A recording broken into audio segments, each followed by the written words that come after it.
Hello, my lovelies. It is me again on my own personal road to WrestleMania. WrestleMania 40 is coming up April 2024. I took on the big task of watching WrestleMania 1 all the way up to 40. If you want to come on that journey with me or get some rundowns of WrestleMania you have not seen before and don't want to go back, don't have the time, remember to click that subscribe, like, and bell notification so you can get an update on when my videos are coming up. Today I am dressed like this because I just did my WrestleMania 11 watch along. My queen, Pamela Anderson, was there. She came out with Diesel, aka Kevin Nash. Let's get into the show that was WrestleMania 11. I want to start off this review of WrestleMania 11 just straight out of the gate telling you what I thought, because this was a pretty boring WrestleMania. This WrestleMania was built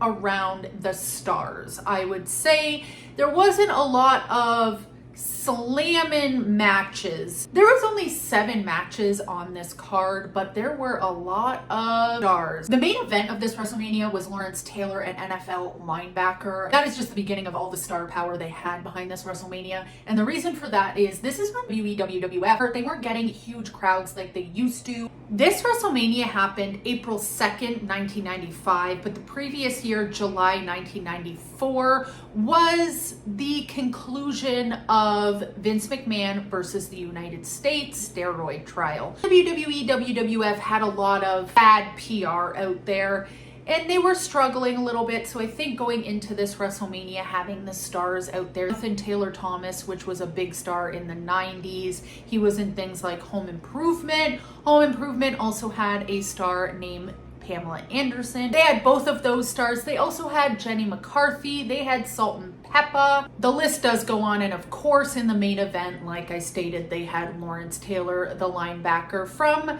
teams like the New York Giants. I know absolutely nothing about American football, so bear with me on that one. But from what I'm gathering from Google, he was on the New York Giants. Big deal, brought a lot of eyes on the product, which is exactly what they were trying to do. So the reception to WrestleMania 11 has not been great. Fans and columnists have said this is one of the worst WrestleManias. Let me know what you think below. Personally, I don't think this was worse than 4. WrestleMania 4 was that elimination tournament because Ted DiBiase tried to buy the belt from Andre the Giant and was successful in doing so, and Jack Tunney was like, nay, nay, nay, nay, we do not buy the WWF championship. You have to win that and you have to earn it. There was no WWF champion because Andre the Giant kind of relinquished his championship status when selling the belt. So there was that big tournament and it was just boring. So back to WrestleMania 11. Well, I don't think it was as bad or as boring as WrestleMania 4. It wasn't good either. So to start off the show, the first match of the 7 matches was the Allied Powers. So that was Davey Boy Smith, the British Bulldog, and Lex Luger up against the Blue Brothers, which was Eli Blue and Jacob Blue. This match was just giving nothing. The Blue Brothers were twins using their identical twin power to kind of manipulate the match. This match did absolutely nothing for me. If you know anything about me, Lex Luger isn't my favorite. Sure, he put on some great matches, but he didn't really have a lot of charisma in my eyes. On the other hand, I love Davey Boy Smith, so it was nice to see him, but having this whole like identical twin thing happening in the background with the Blue Brothers, it wasn't a great way to start a WrestleMania or start an event for me. The Blue Brothers versus the Allied Powers. This was a tag team match for absolutely nothing. It only lasted 6 minutes long. It felt like it was a lot longer than that, and that is a common theme at WrestleMania 11. The Allied Powers, Lex Luger, and the British Bulldog, they did defeat the Blue Brothers by pinfall. It just existed. It started off the WrestleMania and it started off on a really boring foot, and it just continues. Next match is something that I was quite excited to see. It was Razor Ramon versus Jeff Jarrett. Jeff Jarrett being the current IC champ in 1995, and he had won that belt in January 1995 at the Royal Rumble with help from the Roadie, aka the Road Dogg. So the feud between Jeff Jarrett and Razor Ramon kind of started in late 1994. Jeff Jarrett kept challenging Razor Ramon for the IC belt and he could never win it on his own, but then he had Roadie. Jeff Jarrett was an aspiring country singer, so he had the Roadie, the Road Dogg, kind of interfere in some of his matches. And finally, he was successful in 1995 Royal Rumble. Jeff Jarrett finally won the IC belt from Razor Ramon. To WrestleMania 11, Jeff Jarrett is the IC champ and he still has the Roadie, Road Dogg at his side. Razor Ramon comes with a friend of his own and that is 123 Kid. So of course this match gets really messy with Razor Ramon, Jeff Jarrett, and their two friends outside the ring. People are getting involved left, right, and center. Finally, Razor Ramon does go for a razor's edge. Jeff Jarrett up on his shoulders. What does Roadie do? He goes straight for Razor Ramon's knees. Razor Ramon falls to the ground. Jeff Jarrett wins by disqualification. Walks out, still IC champ, which, you know, this match was the second longest on the card at 13 minutes. Felt like, I'm gonna say to all of these matches, it felt a lot longer. I do like Jeff Jarrett. I love Razor Ramon, Road Dogg, 123 Kid, all the parts to be great. It just did nothing for me. I really don't like disqualification matches when it comes to an IC or any title for that matter at WrestleMania. You know, it has to be done right, and this just didn't feel right. A lot of hate for saying this. The Undertaker streak, my God, has it been a hard watch. So we all know, spoiler alert, Undertaker wins at WrestleMania 11. Shocking, I know. At WrestleMania 11, we are on the fourth match of the Undertaker streak. WrestleMania 1991, that's WrestleMania 7. We had the Undertaker against Jimmy Snuka. WrestleMania 8, Jake the Snake Roberts. WrestleMania 9, 1993, it was Giant Gonzalez. At WrestleMania 10, The Undertaker was injured, so he did not participate in that one. WrestleMania 11, we had The Undertaker versus King Kong Bundy. This was a 6.5 minute match, and are we okay after watching that, everybody? The Undertaker streak out of the 4 matches so far, the Giant Gonzalez was obviously the worst of the worst so far. Rags covered in ether, and it was just... This one was not any more interesting, and again, the common occurrence, the common theme at WrestleMania 11, it did not have very solid matches. Undertaker in the ring, he is a fully formed, amazing character, great storyteller. When I am expecting a great match, The Undertaker is not one of the people that I think about. I think the most interesting thing about this match was the Godfather stole the urn while this match was happening and then later on melted it down like a necklace. Like, I mean, bring me the chaos, not the boredom. You know what I'm saying? Now, this match for me was an array of emotions. The defending tag team champs, which was the Smoking Gun. We had Billy and Bart Gunn up against Owen Hart and a mystery partner. Leading up to this match at WrestleMania, held it to the chest of who his mystery partner was going to be. And the Smoking Guns were a little bit nervous. They didn't know who they were going to be defending their belts against. Come to find out, Owen Hart's mystery partner, Yokozuna. So past 2 WrestleManias, we had Yokozuna against Owen Hart's brother, Bret Hart, and y'all know how I felt about that. It, you know, the David and Goliath thing, I understand, I get the storytelling here, but those two together just did not click for me. Now we have Owen Hart teaming up with Yokozuna to go for the tag belt. I love Owen Hart so much. And Owen Hart and Yokozuna did end up winning the tag belts. I loved to see at the end of this match Owen Hart putting the belt on himself. Yokozuna was not really in the state to be competing at this point in his career. I do love the tag team of the Smoking Guns. They worked so well together. And the Guns did have control of a lot of this match till Yokozuna performed a belly-to-belly suplex, landing on Billy and took control. Owen Hart did end up tagging in and getting the pin on Billy Gunn, which I love to see him get the pin. And like I said, I love to see him get the belt and put it on himself. It was such a beautiful moment.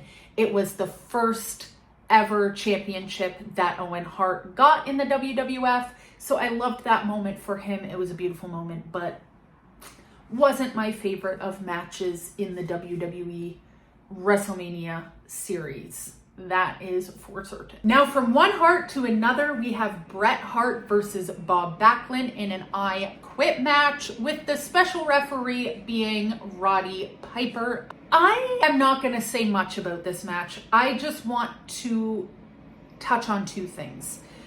One, Bret Hart did win by submission. Now how you win is by saying I quit, hence the I quit match. Roddy Piper would put a mic in your face if you were in a submission hold. Bob Backlund at the end of this match did say words, but he didn't really say I quit, but Roddy Piper called the match saying he did say I quit. It was, you know, a messy end. And the match did start off pretty good, but it just got weaker and messier. It got a little uncomfortable. Bret Hart has said on the Broken Skulls podcast, while talking to Stone Cold Steve Austin, that this was the worst match of his career. Now, I'm sure he's had plenty of bad matches. All wrestlers have. Nothing's ever perfect. He has said no shade to Bob Backlund. It just didn't work out. Do you think this is Bret Hart's worst match of his career? He seems to think so. I'm just going to leave it on that note. Use the man's own words against him, and I will just leave it at that. Is now match number 5, and it is not looking so hot. Previous to this match, Bob Backlund was in the back playing chess with JTT, Jonathan Taylor Thomas. Jonathan Taylor Thomas, again, being from Home Improvement. He was one of the 3 sons of Tim Allen. I used to love that show. He was the voice of Simba from The Lion King. So they matched the lip movements to the actual line. So he was the it kid in the 90s. We move right on in to match number 6. Not the last match on the card, which was interesting.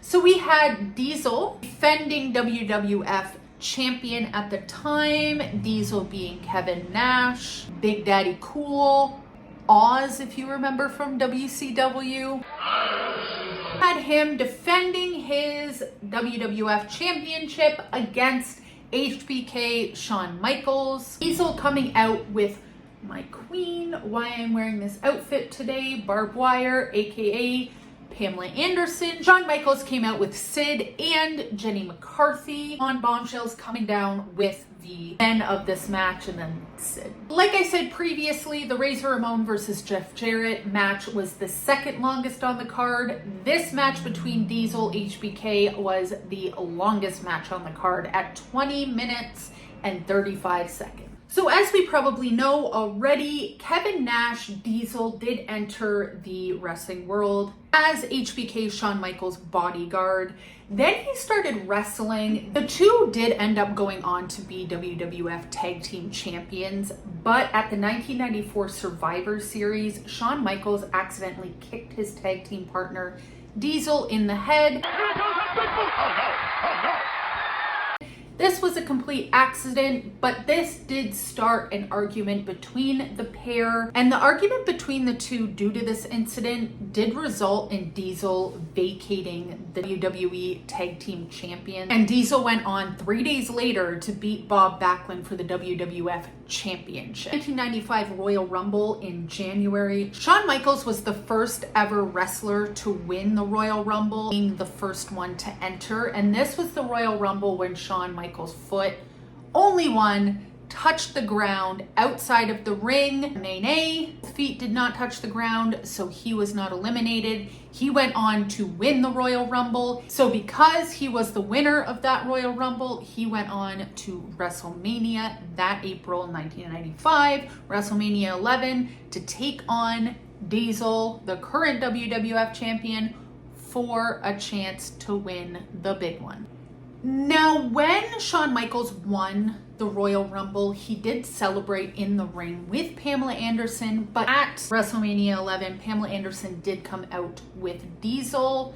I don't know if there was any explanation for that, but as a Pamela Anderson fan, I do know that her current husband in real life was Tommy Lee, the drummer for Motley Crue, and he was a jealous man. Tommy Lee was quite jealous of Shawn Michaels, so I think that may have had something to do with the fact that she came out with Diesel instead, even though she celebrated with Shawn Michaels at the Royal Rumble. Now that match was pretty solid. I mean, you can't go wrong with HBK. Diesel did end up defeating Shawn Michaels, so he's still WWF champion. This wasn't the main event though. The main event was Lawrence Taylor, the quarterback, linebacker, the NFL guy. Again, I'm Canadian. Lawrence Taylor up against Bam Bam Bigelow. This match was 11 minutes, almost 12 minutes long. And it has been said that Bam Bam Bigelow received $250,000 for putting Lawrence Taylor over.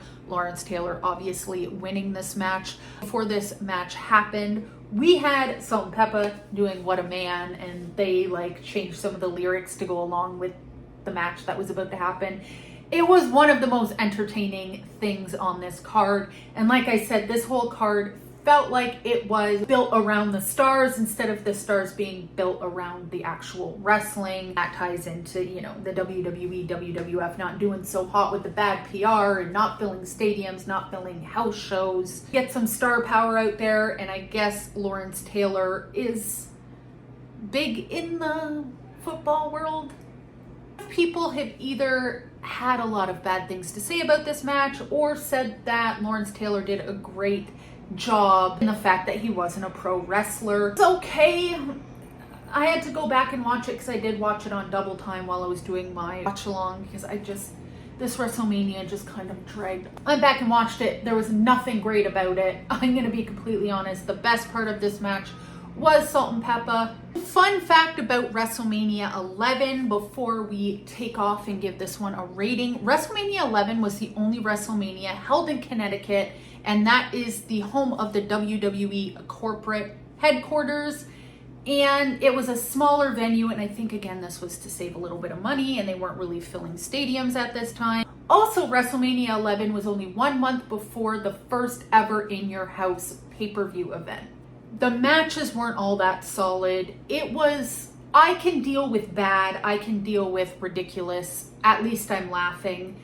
This kind of just dragged on and was really boring. The matches were just meh, they were bland, they were flat. The thing is, when I did look at this WrestleMania at the back and saw all the matches that were going to be on it, I've seen some of these. I've never watched this WrestleMania start to finish. Not something that I would return to. I mean, I'm going to need a heavy nap after watching WrestleMania 11. I'm going to have to give this WrestleMania a 4.8 out of 10. You guys let me know, what did you think about this WrestleMania? What is your rating of this WrestleMania? Remember, hit that subscribe button, hit that bell notification. Let's talk WrestleMania. We are going into WrestleMania 12 next week. Getting there, folks. See ya.